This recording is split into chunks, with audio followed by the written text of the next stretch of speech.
जब ये फिल्म आप तक आई तो मुझे बताइए, what excited you to be part of this film? Nawaz साहब, मैं इनको बताऊं कहानी? वो ये इतने अच्छे से नहीं बता पाएंगे जितने मैं अच्छे से बता पाऊंगी। तो मैं सर का नंबर ढूंढ रही थी और मुझे लोग कह रहे थे कि सर 5 साल तक कुछ साइन नहीं करेंगे। मैंने कहा यार ऐसी भी कैसी कंडीशन है, कुछ तो साइन मतलब अगर अच्छा लगे तो उन्होंने कहा नहीं नहीं वो तो बात भी नहीं करेंगे किसी से। मैंने कहा अच्छा। सो एनीवे मैंने उनका नंबर लिया और मैंने इनको मैसेज किया। मैंने कहा सर मैं आपसे मिलना चाहती हूँ। तो इन्होंने कहा अच्छा आप मिलना चाहती हो, मैं तो हैदराबाद में थे। कहते आ जाइए हैदराबाद।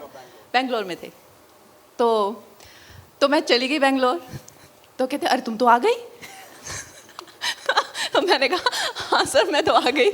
तो कहते अच्छा। तो फिर मैंने कहा मेरे पास स्क्रिप्ट है। कहते अरे अब क्या स्क्रिप्ट सुननी, जब तुम आई गई हो तो कर ही लेते हैं फिल्म। क्या बात है। सो आई थिंक ये हमारी पूरी कॉन्वर्सेशन थी।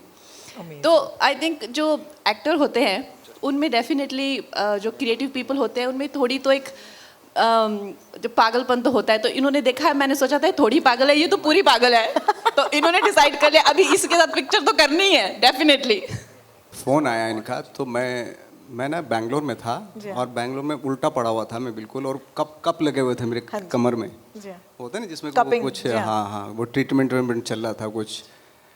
तो अचानक से फ़ोन आया तो अब कोविड भी था उस टाइम पे बहुत। मैंने आप देख लो यहाँ पे तो मतलब बहुत रिस्की है, वहाँ बोले मैं आ जाऊँगी तो आ गई। अब आ गए क्योंकि मालूम है कि उनका टेस्ट कैसा है, कैसे मिजाज की फिल्में करती हैं वो, क्या थॉट है उनका एज एन एक्टर। मैं बहुत रिस्पेक्ट करता हूँ इनकी। तो डेफिनेटली प्रोजेक्ट जो भी होगा वो डेफिनेटली अच्छा ही होगा।